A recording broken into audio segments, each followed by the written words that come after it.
السلام عليكم ورحمة الله.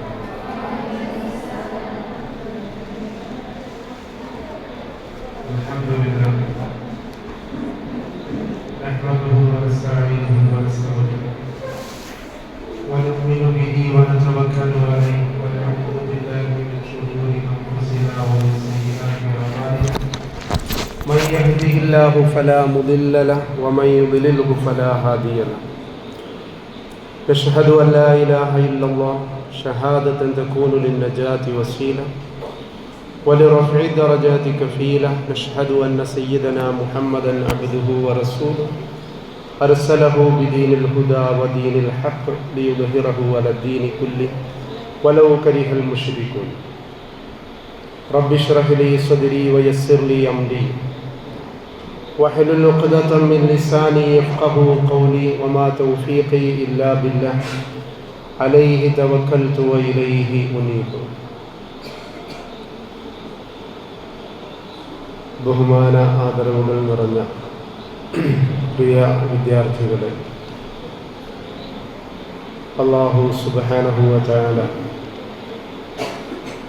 അവൻ്റെ മഹത്തായ അനുഗ്രഹം കൊണ്ട് നമ്മെ എവരെയും ഈ സദസ്സിൽ ഇങ്ങനെ ഒരുമിച്ച് കൂട്ടിയിട്ടുള്ളതുപോലെ നാളെ അവൻ്റെ ജന്നാത്തുൽ നഈമിലും ഒരുമിച്ച് കൂട്ടി അനുഗ്രഹിക്കുമാറാകട്ടെ. നമ്മുടെ ജീവിതത്തിൽ വന്നുപോയ എല്ലാ തെറ്റുകളും പിഴവുകളും കാരുണ്യക്കടലായ തമ്പുരാൻ വിട്ടുപുറത്തു മാപ്പാക്കി തന്ന് അനുഗ്രഹിക്കുമാറാകട്ടെ. അതുപോലെ നമ്മിൽ നിന്നും മരണപ്പെട്ടു പോയിട്ടുള്ള നമ്മുടെ ബന്ധുമിത്രാദികൾ അള്ളാഹു അവർക്കെല്ലാം മഗ്ഫിറത്ത് പ്രദാനം ചെയ്യുമാറാകട്ടെ, മർഹമത്ത് പ്രദാനം ചെയ്യുമാറാകട്ടെ. പരിശുദ്ധ ദുൽഹിജ്ജ മാസത്തിൻ്റെ പവിത്രതയേറിയ നാളുകളിലൂടെയാണ് നമ്മൾ കടന്നു പോകുന്നത്.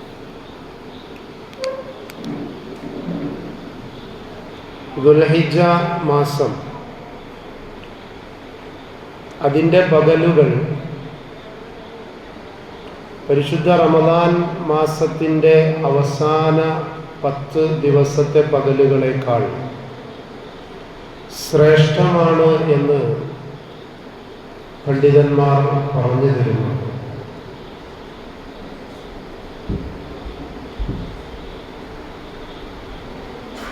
റമദാൻ മാസത്തിൻ്റെ ശ്രേഷ്ഠത, ആ ശ്രേഷ്ഠതയേക്കാൾ റമദാനിലെ അവസാനത്തെ 10 രാത്രിയിലെ ശ്രേഷ്ഠത, റമദാനിൽ അവസാന 10 രാത്രിയിലാണ് ശ്രേഷ്ഠത എന്നും പരിശുദ്ധ ദുൽഹിജ്ജ മാസത്തിൻ്റെ ആദ്യത്തെ 10 ദിനങ്ങളിൽ റമദാനിൻ്റെ അവസാനത്തെ 10 ദിനങ്ങളെക്കാൾ ദിവസങ്ങളെക്കാൾ ശ്രേഷ്ഠതയുണ്ട് എന്നാണ് പഠിപ്പിക്കുന്നത്. ദുൽഹിജ്ജ മാസം വളരെ പ്രധാനപ്പെട്ടതാണ് എന്ന് റസൂലുള്ളാഹി സ്വല്ലല്ലാഹു അലൈഹി വസല്ലം. നമുക്കറിയാം, പരിശുദ്ധ ഖുർആൻ 4 മാസങ്ങളെ മുഹറം ആക്കിയിട്ടുണ്ട്. ആ 4 മാസങ്ങളിൽ ഏറ്റവും പ്രധാനപ്പെട്ട ഒരു മാസമാണ് ദുൽഹിജ്ജ. അല്ലാഹുവിന്റെ റസൂൽ സല്ലല്ലാഹു അലൈഹി വസല്ലമ തങ്ങൾ ഒരിക്കൽ പറയുകയുണ്ടായി, മാമിൻ അയ്യാമിൻ അൽ അമലു സ്വാലിഹു ഫീഹിന്ന അഹബ്ബു ഇലല്ലാഹി മിൻ ഹാദിഹിൽ അയ്യാം. ഈ ദിവസങ്ങളിൽ ചെയ്യുന്ന സ്വാലിഹായ അമലുകൾ, ആ അമലുകൾക്ക് മറ്റ് ദിവസങ്ങളെക്കാൾ ശ്രേഷ്ഠതയുണ്ട്. ഈ ദിവസങ്ങളിൽ ചെയ്യുന്ന സ്വാലിഹായ അമലുകൾക്ക് മറ്റെല്ലാ അമലുകളെക്കാളും ശ്രേഷ്ഠതയുണ്ട് എന്ന് റസൂലുള്ളാഹി സ്വല്ലല്ലാഹു അലൈഹി വസല്ലം. ഇത് കേട്ടപ്പോൾ സഹാബത്ത് ചോദിച്ചു, യാ റസൂലല്ലാഹ്, അല്ലാഹുവിന്റെ പ്രവാചകരെ, വലൽ ജിഹാദു ഫീ സബീലില്ലാഹ്, അല്ലാഹുവിന്റെ മാർഗത്തിൽ ജിഹാദ് ചെയ്യുന്നതിനേക്കാൾ ശ്രേഷ്ഠത ഈ ദിവസങ്ങളിൽ അമൽ ചെയ്യുന്നതിനുണ്ടോ എന്ന് ചോദിച്ചു. അപ്പോൾ മറ്റെല്ലാ അമലുകളെക്കാളും ശ്രേഷ്ഠത ഈ ദിവസങ്ങളിൽ അമൽ ചെയ്യുന്നതിനാണ് എന്ന് നബി തങ്ങൾ പറഞ്ഞു വെച്ചപ്പോൾ സഹാബത്തിന് സംശയമായി. സഹാബത്ത് ചോദിച്ചു, യാ റസൂലല്ലാഹ്, വലൽ ജിഹാദു ഫീ സബീലില്ലാഹ്, അല്ലാഹുവിന്റെ മാർഗത്തിൽ ജിഹാദ് ചെയ്യുന്നതിനേക്കാൾ ശ്രേഷ്ഠത ഈ ദിവസങ്ങളിൽ അമൽ ചെയ്യുന്നതിനുണ്ടോ എന്ന് ചോദിക്കുന്നുണ്ട്. നബിയുനാ റസൂലുള്ളാഹി സ്വല്ലല്ലാഹു അലൈഹി വസല്ലമ തങ്ങൾ അതിന് മറുപടി പറഞ്ഞത്, നഅം, അതെ, വലൽ ജിഹാദു ഫീ സബീലില്ലാഹ്, അല്ലാഹുവിന്റെ മാർഗത്തിൽ ജിഹാദ് ചെയ്യുന്നതിനേക്കാൾ ശ്രേഷ്ഠതയുണ്ട് ദുൽഹിജ്ജ മാസത്തിലെ 1 മുതൽ 10 വരെയുള്ള ദിവസങ്ങളിൽ അമൽ ചെയ്യുന്നതിന് എന്നാണ്. എന്നിട്ട് നബി തങ്ങൾ പറഞ്ഞു, ഇല്ലാ റജുലുൻ ഖറജ ബിനഫ്സിഹി വമാലിഹി ഫലം യർജിഅ മിൻ ദാലിക ബിശൈഇ. എന്നാൽ ഒരു മനുഷ്യൻ, ആ മനുഷ്യൻ അയാൾ തൻ്റെ ശരീരവും തൻ്റെ സമ്പത്തുമായി അല്ലാഹുവിന്റെ മാർഗത്തിലേക്ക് ഇറങ്ങിത്തിരിക്കുകയും പിന്നീട് മടങ്ങി വരാത്ത നിലയ്ക്ക് അദ്ദേഹം ആ യുദ്ധത്തിൽ അവസാനിക്കുകയും ചെയ്താൽ അയാളേക്കാൾ ശ്രേഷ്ഠതയില്ല എന്ന് നബി തങ്ങൾ പറഞ്ഞു വയ്ക്കുകയുണ്ടായി. എന്തുകൊണ്ടാണ് ദുൽഹിജ്ജ മാസത്തിൽ ഇത്ര ശ്രേഷ്ഠത?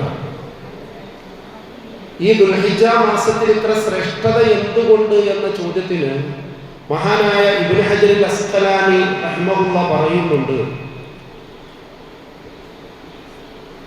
ഈ 10 ദിവസങ്ങളിൽ ഇസ്ലാമിന്റെ അടിസ്ഥാനപരമായ എല്ലാ അമലുകളും കടന്നു വരുന്നുണ്ട്. ഇസ്ലാം പറഞ്ഞിട്ടുള്ള എല്ലാ അമലും ഈ 10 ദിവസങ്ങളിൽ കടന്നു വരുന്നുണ്ട്. നിസ്കാരമുണ്ട്, അറഫ നോമ്പുണ്ട്, അതുപോലെ ഹജ്ജുണ്ട്, അതുപോലെ ഉദ്ഹിയ്യത്ത് എന്ന ബലികർമ്മം എന്ന ഏറ്റവും പുണ്യകരമായ കർമ്മം ഈ 10 ദിവസങ്ങളിലാണ് നടക്കുക. അങ്ങനെ ഒരുപാട് ഇസ്ലാം പറഞ്ഞു വെച്ചിട്ടുള്ള സദഖ പോലുള്ള എല്ലാ പ്രധാനപ്പെട്ട അമലുകളും ഈ ദിവസങ്ങളിലാണ് കടന്നു വരുന്നത് എന്നതുകൊണ്ടാണ് ഈ ദിവസങ്ങൾക്ക് ശ്രേഷ്ഠതയുള്ളത് എന്ന് മഹാനായ ഇബ്നു ഹജർ അൽ അസ്ഖലാനി റഹിമഹുല്ലാഹ് പറഞ്ഞു വെക്കുന്നുണ്ട്.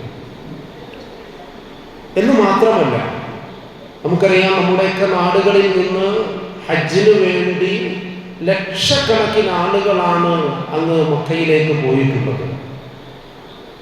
മുസ്ലിം സമൂഹത്തിന്റെ ഏറ്റവും വലിയ ഐക്യത്തിന്റെ പ്രഖ്യാപനം നടക്കുന്ന അറഫ, 30 ലക്ഷത്തോളം ആളുകളാണ് അവിടെ സംഗമിക്കുക. ഒന്ന് ആലോചിച്ചു നോക്കൂ, എത്ര വലിയ ഒരു സംഗമമാണ് അവിടെ നടക്കുന്നത് എന്ന് ലോകത്ത് ഒരിടത്തു പോലും കാണാൻ കഴിയില്ല. അങ്ങനെ അത്ര വലിയ ജനസാഗരം ഒരുമിച്ച് കൂടുന്ന അറഫ, ആ അറഫ മൈതാനിയുടെ പ്രാധാന്യം അത്ര വലുതാണ്. നാട്ടിലുള്ള നമ്മെ സംബന്ധിച്ചിടത്തോളം ഇത്തരത്തിലുള്ള ഹജ്ജിന്റെ ഏറ്റവും പ്രബലമായ അമലുകൾ നടക്കുന്ന ഈ സമയത്ത് അവരോട് ഐക്യപ്പെടുക എന്നുള്ളതാണ് പ്രധാനം. ഈ 10 ദിവസങ്ങളിലെ മറ്റൊരു പ്രത്യേകത മഹാനായ ഇബ്രാഹിം നബി അലൈഹിസ്സലാത്തു വസ്സലാമിന്റെ ജീവിത ചരിത്രമാണ്. ഹജ്ജിന്റെ എല്ലാ അമലുകളിലും അതിങ്ങനെ മുഴച്ചു നിൽക്കുന്നുണ്ട്.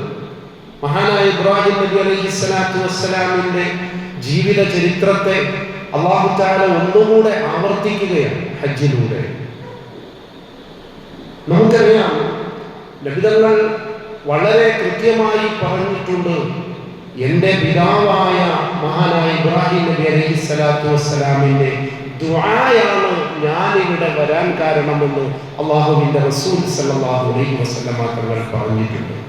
എൻ്റെ പിതാവായ അന ദുആഉ അബീ ഇബ്രാഹിം, എൻ്റെ പിതാവായ ഇബ്രാഹിം നബി അലൈഹിസ്സലാത്തു വസ്സലാമിന്റെ ദുആയാണ് ഞാൻ ഇവിടെ ഒരു പ്രവാചകനായി കടന്നു വരാൻ കാരണം എന്ന് നബിയുനാ റസൂലുള്ളാഹി സ്വല്ലല്ലാഹു അലൈഹി വസല്ലമ തങ്ങൾ പറഞ്ഞു വെക്കുന്നുണ്ട്. ഒന്ന് ആലോചിച്ച് നോക്കൂ, ഇബ്രാഹിം നബി അലൈഹിസ്സലാത്തു വസ്സലാമിന്റെ ആ ജീവിത ചരിത്രത്തെ എന്തുകൊണ്ടാണ് ഓരോ വർഷവും ഇങ്ങനെ ആവർത്തിക്കുന്നത്? ഹജ്ജിന്റെ അമലുകളിലൂടെ ഇബ്രാഹിം നബി അലൈഹിസ്സലാത്തു വസ്സലാമിന്റെ ജീവിത ചരിത്രം ഇങ്ങനെ ആവർത്തിക്കുകയാണ്.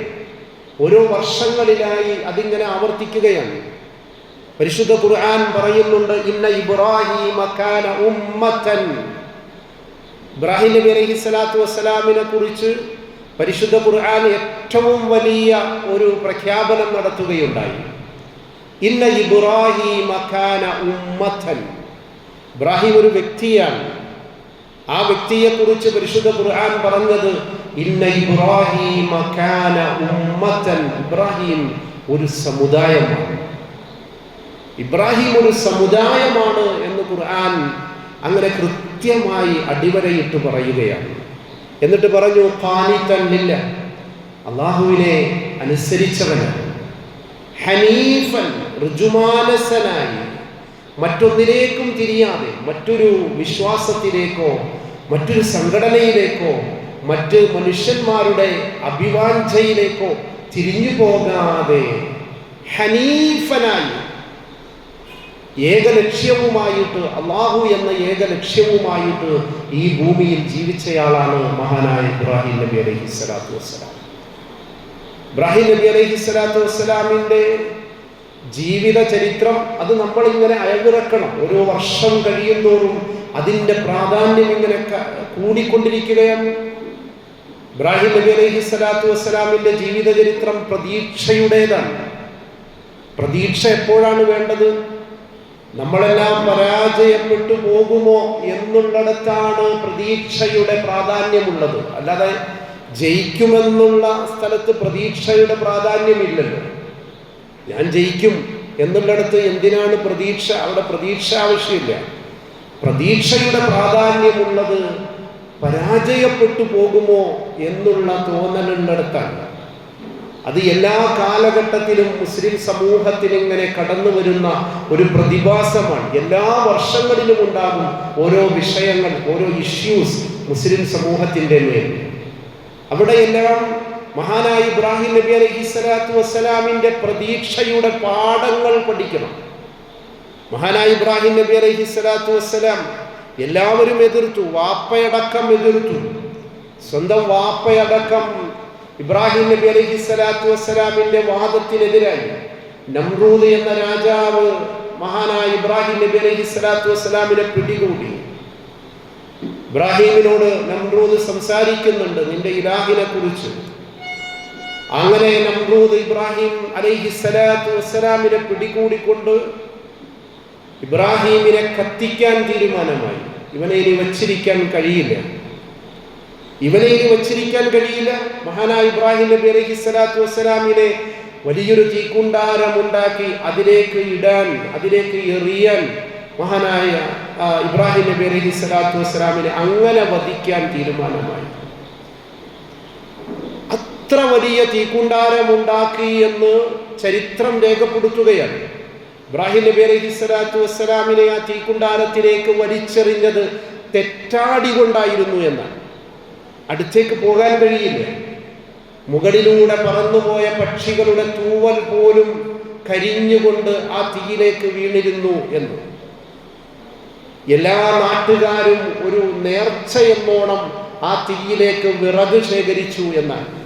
നമ്രൂദിന്റെ കൽപ്പന പ്രകാരം നാട്ടുകാർ എന്തിന് ചരിത്രം പറയുന്നു, ഹത്താ കാനത്തിൽ അജൂസു തഹ്മിലു അലാ ലഹരിഹാ അൽ ഖതബ, വൃദ്ധകളായ സ്ത്രീകൾ വരെ ആ തീക്കുണ്ടാരത്തിലേക്ക് വിറക് ശേഖരിച്ചുകൊണ്ട് ഇങ്ങനെ കടന്നു വന്നു എന്ന് ചരിത്രം അങ്ങനെയാണ് അതിനെ രേഖപ്പെടുത്തുന്നത്.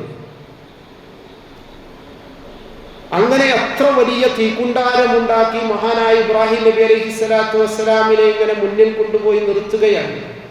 ജിബ്രീൽ അലൈഹിസ്സലാത്തു വസ്സലാം വന്നുകൊണ്ട് ചോദിക്കുന്നുണ്ട്, മഹാനവറുകളെ, അങ്ങയെ രക്ഷപ്പെടുത്താൻ എനിക്ക് കഴിയും, അങ്ങയെ രക്ഷപ്പെടുത്താൻ എനിക്ക് കഴിയും, ഞാൻ അങ്ങയെ രക്ഷപ്പെടുത്തട്ടെയോ, അങ്ങയെ ഇവിടുന്ന് ഞാൻ കൊണ്ടുപോകട്ടെയോ എന്ന് ചോദിക്കുന്നുണ്ട്. മഹാനായ ഇബ്രാഹിം നബി അലൈഹിസ്സലാത്തു വസ്സലാം അതിന് മറുപടി പറയുന്നത്, ലാ ഇലൈക്, എനിക്ക് നിന്നിലേക്ക് ആവശ്യമില്ല, ലാ ഇലൈക്, നിന്നിലേക്ക് എനിക്ക് ആവശ്യമില്ല, എന്നെ രക്ഷപ്പെടുത്തേണ്ടതും എന്നെ സംരക്ഷിക്കേണ്ടതും അല്ലാഹുവാണ്. അതുകൊണ്ട് തന്നെയാണ് പരിശുദ്ധ ഖുർആൻ ആ തീയിലിട്ട അവസരത്തെ കുറിച്ച് ഇപ്രകാരം പറഞ്ഞു, ഖുൽ യാ നാറു കൂനി ബർദൻ വസലാമൻ അലാ ഇബ്രാഹിം, ഖുൽ യാ നാറു കൂനി ബർദൻ വസലാമൻ അലാ ഇബ്രാഹിം.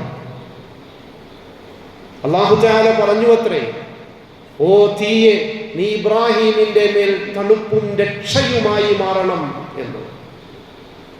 ആകാശത്തിലൂടെ പറന്നുപോയ പക്ഷികളുടെ ചിറകുകൾ പോലും കത്തിയെരിഞ്ഞ് ആ തീയിലേക്ക് വീണ് എങ്കിൽ മഹാനായ ഇബ്രാഹിം നബി അലൈഹിസ്സലാത്തു വസ്സലാമിന്റെ ഒരു രോമത്തെ പോലും കരിക്കാൻ ആ തീക്കായില്ല എന്നാണ് ഇബ്രാഹിം നബി അലൈഹിസ്സലാത്തു വസ്സലാമിന്റെ ദൃഢവിശ്വാസത്തിന്റെ ചരിത്രം പറയുന്നത്. അത്ര കണ്ട് വിശ്വാസിയാണ് മഹാനായ ഇബ്രാഹിം നബി അലൈഹിസ്സലാത്തു വസ്സലാം. അതുകൊണ്ടാണ് ഇബ്രാഹിം നബി അലൈഹിസ്സലാത്തു വസ്സലാമിനെ കുറിച്ച് കാന ഉമ്മത്തൻ എന്ന് പറഞ്ഞു. ഇബ്രാഹിം നബി ഒരു സമുദായമാണ്, ഒരാളല്ല, ഒരു വ്യക്തിയെ അല്ല സൂചിപ്പിക്കുന്നത്, ഒരു സമുദായത്തെ പ്രതിനിധീകരിക്കുകയാണ്. ഒരു വ്യക്തി ഒരു സമുദായമാകുന്നത് എങ്ങനെയാണ്? അത്ര കണ്ട് ത്യാഗങ്ങൾ അനുഭവിച്ചിട്ടുള്ള മഹാനായ ഇബ്രാഹിം നബി അലൈഹിസ്സലാത്തു വസ്സലാം തൻ്റെ ജീവിതമൊട്ടാകെ ത്യാഗങ്ങളുടെ പറുദീസയായിരുന്നു എന്ന് വേണം പറയാൻ. തൻ്റെ ജീവിതമൊട്ടാകെ അങ്ങനെയായിരുന്നു. തൻ്റെ ഭാര്യയെയും മക്കളെയും, തൻ്റെ ഭാര്യയെയും മകനായ ഇസ്മായിൽ നബി അലൈഹിസ്സലാത്തു വസ്സലാമിനെയും ഒരു പുൽനാമ്പ് പോലും ഇല്ലാത്ത, ജനങ്ങൾ ആരും വസിക്കാത്ത മക്കയിൽ കൊണ്ടുപോയി താമസിപ്പിക്കാൻ അല്ലാഹു തആല കൽപ്പിക്കുകയാണ്. മഹാനായ ഇബ്രാഹിം നബി അലൈഹിസ്സലാത്തു വസ്സലാം ആ മക്കയിൽ കൊണ്ടുപോയി അപ്രകാരം തൻ്റെ ഭാര്യയെയും മകനെയും കൊണ്ടുപോയി താമസിപ്പിച്ചു. അള്ളാഹുവിൻ്റെ കൽപ്പന പ്രകാരം ഒരുപാട് കാലം ആറ്റുനോറ്റിരുന്ന് കിട്ടിയ മകനാണ് ഇസ്മായിൽ നബി അലൈഹിസ്സലാത്തു വസ്സലാം. ആ മകനെയും ഭാര്യയെയും കൊണ്ടുപോയി ഒരാള് പോലും ഇല്ലാത്ത, എന്ന് വേണ്ട ഒരു പുൽനാമ്പ് പോലും മുളയ്ക്കാത്ത മക്കയുടെ മണ്ണിൽ കൊണ്ടുപോയി താമസിപ്പിക്കാനുള്ള അള്ളാഹുവിൻ്റെ കൽപ്പനയെ ശിരസാ വഹിച്ചു മഹാനായ ഇബ്രാഹിം നബി അലൈഹിസ്സലാത്തു വസ്സലാം. അങ്ങനെ അവിടെ നിന്ന് തിരിച്ചു പോരുമ്പോൾ മഹദിയായ ഹാജർ ഇബ്രാഹിം നബി അലൈഹിസ്സലാത്തു വസ്സലാമിനോട് ചോദിക്കുന്നുണ്ട്, അല്ലാഹു ഉമിർത ബിഹാദ, അല്ലാഹു ആണോ ഇങ്ങനെ ചെയ്യാൻ കൽപ്പിച്ചിട്ടുള്ളത്? ഇങ്ങനെ ചെയ്യാൻ ഒരു വിജനമായ ഭൂമിയിൽ കൊണ്ടുപോയി തൻ്റെ ഭാര്യയെയും മകനെയും കൊണ്ടുപോയി താമസിപ്പിച്ചിട്ട് മഹാനായ ഇബ്രാഹിം നബി അലൈഹിസ്സലാത്തു വസ്സലാം തൻ്റെ ഒട്ടകത്തെ തിരിക്കുകയാണ്, പോകാൻ വേണ്ടി തിരിയുകയാണ്. അപ്പോഴാണ് ഭാര്യ ചോദിക്കുന്നത്, അല്ലാഹു ഉമിർത ബിഹാദ, അല്ലാഹു ആണോ ഇങ്ങനെ ചെയ്യാൻ താങ്കളോട് കൽപ്പിച്ചത്? മഹാനായ ഇബ്രാഹിം നബി അലൈഹിസ്സലാത്തു വസ്സലാം തിരിഞ്ഞു നോക്കാതെ പറഞ്ഞു എന്നാൽ, നഅം, അതെ എന്ന് പറഞ്ഞു എന്നാൽ. ഒന്ന് ആലോചിച്ചു നോക്കൂ, ചരിത്രത്തിന്റെ മുഹൂർത്തങ്ങൾ എത്ര വേദനാജനകമായിരുന്നു എന്ന്. എപ്രകാരം സഹിക്കാൻ കഴിയും? ഒരു മനുഷ്യനെ സംബന്ധിച്ചിടത്തോളം സഹിക്കുന്നതിൻ്റെ അപ്പുറമായിരുന്നു മഹാനായ ഇബ്രാഹിം നബി അലൈഹിസ്സലാത്തു വസ്സലാമിൻ്റെ ജീവിത കാലഘട്ടം ഒട്ടാകെ. തിരിഞ്ഞു പോരുമ്പോൾ മഹാനായ ഇബ്രാഹിം നബി അലൈഹിസ്സലാത്തു വസ്സലാം പ്രാർത്ഥിച്ചു എന്നാൽ, റബ്ബന, എൻ്റെ രക്ഷിതാവേ, ഇന്നി അസ്കൻതു മിൻ ദുർരിയതി ബിവാദിൻ ഗൈരി ദീ സർഇൻ ഇൻദ ബൈതികൽ മുഹറം. റബ്ബന, എൻ്റെ രക്ഷിതാവേ, ഇന്നി അസ്കൻതു മിൻ ദുർരിയതി, എൻ്റെ മക്കളെ ഞാനിവിടെ, എൻ്റെ കുടുംബത്തെ ഞാനിവിടെ താമസിപ്പിക്കുകയാണ്. എങ്ങനെയുള്ള സ്ഥലമാണ്? ബിവാദിൻ ഗൈരി ദീ സർഇൻ ഇൻദ ബൈതികൽ മുഹറം. താങ്കളുടെ അല്ലാഹുവേ, അങ്ങയുടെ ബൈത്ത്, അങ്ങയുടെ കഅബയുടെ ചാരെ, ഒരു കൃഷി പോലും ഇല്ലാത്ത സ്ഥലത്ത്, ഒരു കൃഷി പോലും ഇല്ലാത്ത സ്ഥലത്ത് ഞാൻ എൻ്റെ കുടുംബത്തെ കൊണ്ടുവന്ന് താമസിപ്പിച്ചിരിക്കുകയാണ് റബ്ബേ. എന്നിട്ട് പറഞ്ഞു, ഇൻദ ബൈതികൽ മുഹറം റബ്ബന, ഇത് ഞാൻ ചെയ്യുന്നത് ലിയുഖീമുസ്സലാ, ഈ ഭൂമിയിൽ ഇബാദത്ത് നിലനിൽക്കാൻ വേണ്ടിയാണ്. മാത്രമല്ല, ഫജ്അൽ അഫ്ഇദതൻ മിനന്നാസി തഹ്വി ഇലൈഹിം വർസുഖ്ഹും മിനസ് സമറാത്തി ലഅല്ലഹും യുശ്രികൂൻ. അല്ലാഹുവിന്റെ പ്രവാചകനായ ഖലീലുല്ലാഹി ഇബ്രാഹിം നബി അലൈഹിസ്സലാത്തു വസ്സലാമിന്റെ പ്രാർത്ഥന, റബ്ബന, ജനങ്ങളുടെ ഹൃദയത്തെ ഈ ഭൂമിയിലേക്ക് നീ ആകർഷിപ്പിക്കണേ എന്നാണ്. ജനങ്ങളുടെ ഹൃദയത്തെ ഈ ഭൂമിയിലേക്ക് നീ കൊണ്ടുവരണേ. ജനങ്ങളെ ഈ തരിശു ഭൂമിയായി കിടക്കുന്ന, ഈ ഉണങ്ങി വരണ്ട് കിടക്കുന്ന ഈ ഭൂമിയിലേക്ക് ജനങ്ങളെ നീ കൊണ്ടുവരണമേ എന്നുള്ള ഇബ്രാഹിം നബി അലൈഹിസ്സലാത്തു വസ്സലാമിന്റെ പ്രാർത്ഥനയുടെ ഫലമാണ്. ഒന്ന് ആലോചിച്ചു നോക്കൂ, എത്ര നാടുകളിൽ നിന്നാണ് അവിടെ ആളുകൾ എത്തുന്നത്. ഓരോ വർഷവും അവിടെ എത്തുന്ന വിസിറ്റേഴ്സിന്റെ എണ്ണം പ്രവചിക്കാനാകാത്തതാണ്. അങ്ങനെ ഒരു പ്രാർത്ഥനയുടെ ഫലമായിട്ടാണ് മഹാനായ ഇബ്രാഹിം നബി അലൈഹിസ്സലാത്തു വസ്സലാമിന്റെ ആ ഒരു പ്രാർത്ഥനയുടെ ഫലമായിട്ടാണ് ഇപ്രകാരമുള്ള ആൾക്കൂട്ടം അവിടെയുള്ളത്. ഇത്ര വലിയ ത്യാഗത്തിന്റെ, ഇത്ര വലിയ സ്നേഹത്തിന്റെ, ഇത്ര വലിയ അർപ്പണത്തിന്റെ ചരിത്രം നമുക്ക് എവിടെയും വായിക്കാൻ കഴിയില്ല. അങ്ങനെ മഹാനായ ഇബ്രാഹിം നബി അലൈഹിസ്സലാത്തു വസ്സലാമും മകനായ ഇസ്മായിൽ നബി അലൈഹിസ്സലാത്തു വസ്സലാമും കഅബയുടെ പണി പൂർത്തീകരിച്ചു. കഅബയുടെ പണി പൂർത്തീകരിച്ചു കഴിഞ്ഞു. കഅബയുടെ പണി പൂർത്തീകരിച്ചു കഴിഞ്ഞപ്പോൾ മഹാനായ ഇബ്രാഹിം നബി അലൈഹിസ്സലാത്തു വസ്സലാം അള്ളാഹുവിനോട് പറയുന്നുണ്ട്, ഞാനിതാ നിന്റെ ബൈത്തിന്റെ പണി ഇതാ പൂർത്തീകരിച്ചിരിക്കുകയാണ് എന്ന് പറഞ്ഞപ്പോൾ അല്ലാഹു തആല പറഞ്ഞു, വഅദ്ദിൻ ഫിന്നാസി ബിൽ ഹജ്ജ്. അല്ലാഹു തആല അടുത്ത കൽപ്പനയാണ്. എന്താണ് കൽപ്പിക്കുന്നത്? വഅദ്ദിൻ ഫിന്നാസി ബിൽ ഹജ്ജ്. ജനങ്ങളെ ഹജ്ജ് ചെയ്യാൻ വേണ്ടി നിന്റെ നാട്ടിലേക്ക് നീ വിളിച്ചു കൂട്ടുക എന്നാണ്. വഅദ്ദിൻ ഫിന്നാസി ബിൽ ഹജ്ജ്. ഹജ്ജ് ചെയ്യാൻ വേണ്ടി ജനങ്ങളെ നിന്റെ നാട്ടിലേക്ക് നീ വിളിച്ചു കൂട്ടുക എന്ന് പറഞ്ഞപ്പോൾ മഹാനായ ഇബ്രാഹിം നബി അലൈഹിസ്സലാത്തു വസ്സലാം തിരിച്ച് അള്ളാഹുവിനോട് ചോദിക്കുന്ന ചോദ്യം മഹാനായ ഇമാമുൽ റാസി റഹിമഹുല്ലാഹ് രേഖപ്പെടുത്തുന്നുണ്ട്. തിരിച്ചു ചോദിച്ചു, യാ റബ്ബി കൈഫ ഉബല്ലിഗു നാസ് വസൗതി ലാ യൻഫദുഹു. അല്ലാഹുവേ, ഞാൻ എങ്ങനെയാണ് ജനങ്ങളെ വിളിക്കുക? ഇവിടെ ആരാ ഉള്ളത്? ഇവിടെ ആരാ ഉള്ളത്? ഞാൻ എങ്ങനെ ജനങ്ങളെ വിളിക്കും? ജനങ്ങളെ വിളിക്കാൻ എനിക്കെങ്ങനെ കഴിയും? ലാ യൻഫദുഹും വസൗതി ലാ യൻഫദുഹും. എൻ്റെ സൗണ്ട്, എൻ്റെ ശബ്ദം അവരിലേക്ക് എത്തുന്നത് എങ്ങനെയാണ് എന്ന് അല്ലാഹു തആലയോട് നബിയുന ഇബ്രാഹിം നബി അലൈഹിസ്സലാത്തു വസ്സലാം ചോദിക്കുന്നുണ്ട്. ഇബ്രാഹിം നബി അലൈഹിസ്സലാത്തു വസ്സലാമിനോട് അല്ലാഹു തആല പറഞ്ഞു, നാദി, നാദി, നീ വിളിക്ക്. വഅലൈനൽ ബല.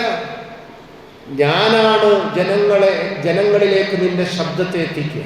വഅലൈനൽ ബല, നീ വിളിച്ചുകൊള്ളുക.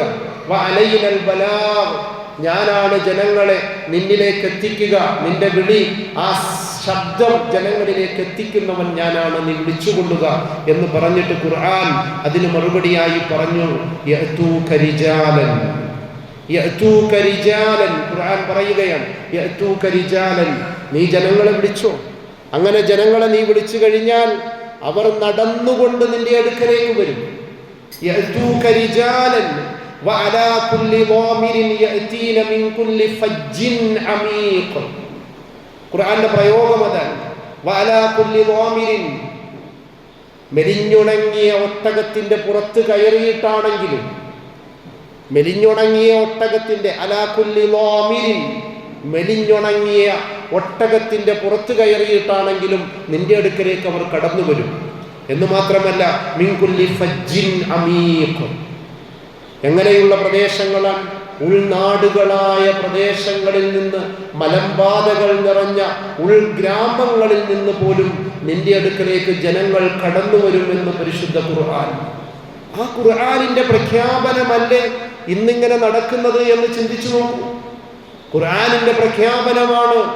മഹാനായ ഇബ്രാഹിം നബി അലൈഹിസ്സലാത്തു വസ്സലാമിന് പരിശുദ്ധ ഖുർആൻ അല്ലാഹു നൽകിയ ആ വാഗ്ദാനമാണ് ഇന്നിങ്ങനെ പുലർന്നുകൊണ്ടിരിക്കുന്നത് എന്ന് മനസ്സിലാക്കുമ്പോഴാണ് ചരിത്രത്തിന്റെ അത്ഭുതവും അതിൻ്റെ ആ ഒരു സത്യവും നമുക്ക് മനസ്സിലാക്കാൻ കഴിയുക. എവിടെ നിന്നൊക്കെയാണ്? നമ്മുടെ ഈ കേരളത്തിൽ നിന്ന്, അമേരിക്കയുടെ ഉൾനാടൻ പ്രദേശങ്ങളിൽ നിന്ന്, യൂറോപ്പിന്റെ വിവിധ രാജ്യങ്ങളിൽ നിന്ന്, ജപ്പാനിൽ നിന്ന്, ചൈനയിൽ നിന്ന്, എവിടെ നിന്നെല്ലാം അറഫയിൽ ഒരുമിച്ച് കൂടാൻ വേണ്ടി ജനങ്ങൾ ഹജ്ജിന് വേണ്ടി ഒരുമിച്ച് കൂടുന്നു. ലക്ഷക്കണക്കിന് ആളുകൾ. ആ ഒരു ചരിത്ര നിമിഷത്തിന്റെ നാളുകളിലൂടെയാണ് നമ്മളിങ്ങനെ കടന്നുപോയിക്കൊണ്ടിരിക്കുന്നത്. ചരിത്ര നിമിഷങ്ങളാണ്, ചരിത്രങ്ങളാണ് സംഭവിക്കുന്നത്. ചരിത്രങ്ങൾ ഇങ്ങനെ ആവർത്തിക്കുകയാണ്. പരിശുദ്ധ ഖുർആൻ ഈ 10 ദിവസത്തെ അടയാളപ്പെടുത്തിക്കൊണ്ട് പറയുന്നുണ്ട്. അല്ലാഹുവിന്റെ പരിശുദ്ധ ഖുർആൻ പറയുന്നു, വൽ ഫജ്ർ വലയാലിൻ അശ്ർ വശഫ്ഇ വൽ വത്ർ വല്ലൈലി ഇദാ യസ്ർ. ഖുർആൻ പറയുകയാണ്, വൽ ഫജ്ർ, ഫജ്ർ സമയത്തെ കൊണ്ട് തന്നെ സത്യം. സൂര്യൻ പൊട്ടിവിടരുന്ന, സൂര്യന്റെ രശ്മികൾ ഭൂമിയിൽ സ്പർശിക്കുന്ന ആ സമയത്തെ കൊണ്ട് തന്നെ സത്യം. എന്നിട്ട് പറഞ്ഞു, വലയാലിൻ അശ്ർ, തുടർച്ചയായിട്ട് വരുന്ന പ്രബലമായ രാത്രികളെ കൊണ്ട് തന്നെ സത്യം. മഹാനായ ഇബ്നു കസീർ റഹിമഹുല്ലാഹ് ആ രാത്രി ഏത് രാത്രിയാണ് എന്ന് പറയുന്നിടത്ത് പറയുന്നുണ്ട്, മഹത്തായ ദുൽഹിജ്ജ മാസത്തിന്റെ ആദ്യത്തെ 10 രാത്രികളെയാണ് അല്ലാഹു തആല ഇവിടെ സൂചിപ്പിക്കുന്നത്.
لا حول ولا قوة.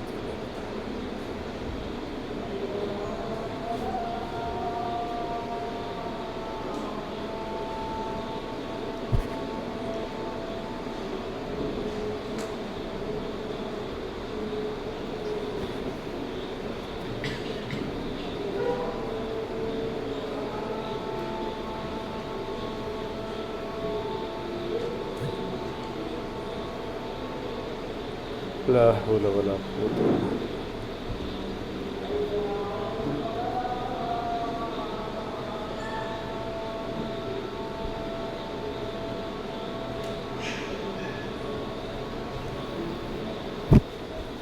لا حول ولا قوة.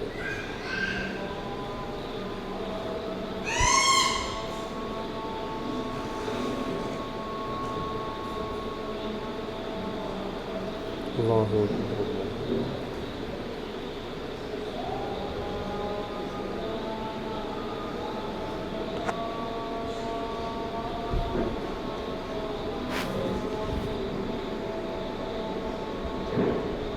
لا إله إلا الله.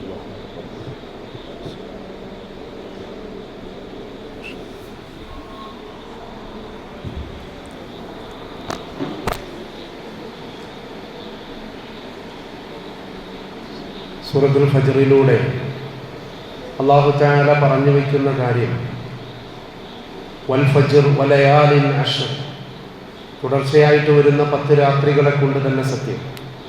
എന്നിട്ട് പറഞ്ഞു വശഫ്ഇ വൽ വത്ർ,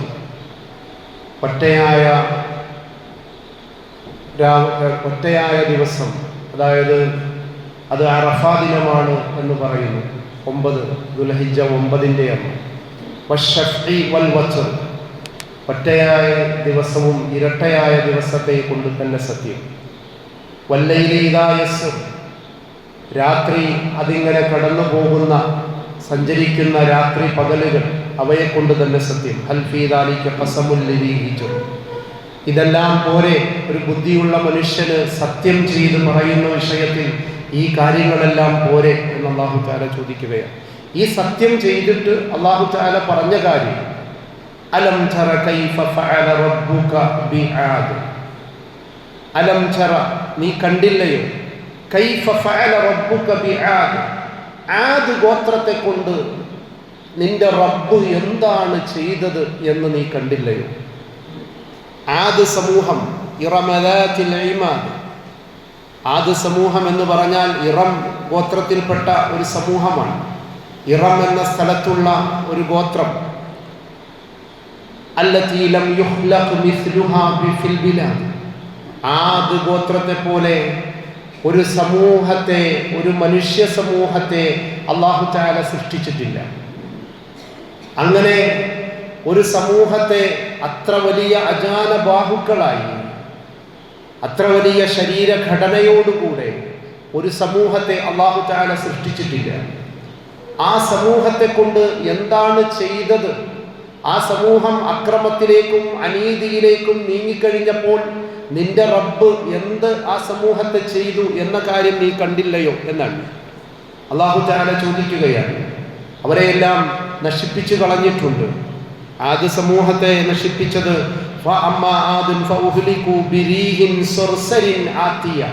ആഞ്ഞു വീശുന്ന കൊടുങ്കാറ്റ് 7-8 ദിവസങ്ങളോളം അടിച്ചു വീശിയിട്ടാണ് ആദ് സമൂഹത്തെ അല്ലാഹു തആല നശിപ്പിച്ചത്. അങ്ങനെ ഭൂമിയിൽ അക്രമവും അനീതിയും അഹങ്കാരവും കാണിച്ച എല്ലാ സമൂഹത്തെയും അല്ലാഹു തആല നശിപ്പിച്ചു കളഞ്ഞിട്ടുണ്ട്. എന്നിട്ട് പറഞ്ഞു അല്ലാഹുവിന്റെ പരിശുദ്ധ ഖുർആൻ, വസമൂദല്ലദീന ജാബുസ്സഖ്റ ബിൽവാദ്, സമൂദ് ഗോത്രം ജാബുസ്സഖ്റ ബിൽവാദ്, അവർ വീടുണ്ടാക്കിയത്, ആദ് സമൂഹത്തിന് വന്ന അപകടം ഇനി ഞങ്ങൾക്ക് സംഭവിക്കരുതേ എന്ന അർത്ഥത്തിലാണ് അവർ വീടുണ്ടാക്കിയത്. അവരുടെ വീട് പാറകൾ തുറന്നിട്ടായിരുന്നു. പാറകൾ തുറന്ന് വീടുണ്ടാക്കിയവരാണ് ആ സമൂദ് ഗോത്രം. ഇന്നും അവരുടെ വീടുകൾ നമുക്ക് സൗദിയിലും ഒമാനിലുമെല്ലാം കാണാൻ കഴിയും. അവരുടെ വീടുകളെല്ലാം വളരെ കൃത്യമായി നമുക്ക് കണ്ടു മനസ്സിലാക്കാൻ കഴിയും. പാറകൾ തുരന്ന് വീടുണ്ടാക്കിയ ആളുകളാണ്. മലകൾ തുരന്നു അവർ വീടുണ്ടാക്കാൻ, കൊടുങ്കാറ്റ് വീശിയാലും തകർന്നു പോകാതിരിക്കാൻ. എന്നാൽ സമൂദ് ഗോത്രത്തെ അല്ലാഹു തആല നശിപ്പിച്ചത് വഅമ്മാ സമൂദു ഫഉഹ്ലികൂ ബിത്വാഗിയ, അവരെ നശിപ്പിച്ചത് പ്രകമ്പനമുള്ള ശബ്ദം കൊടുത്തുകൊണ്ടാണ്.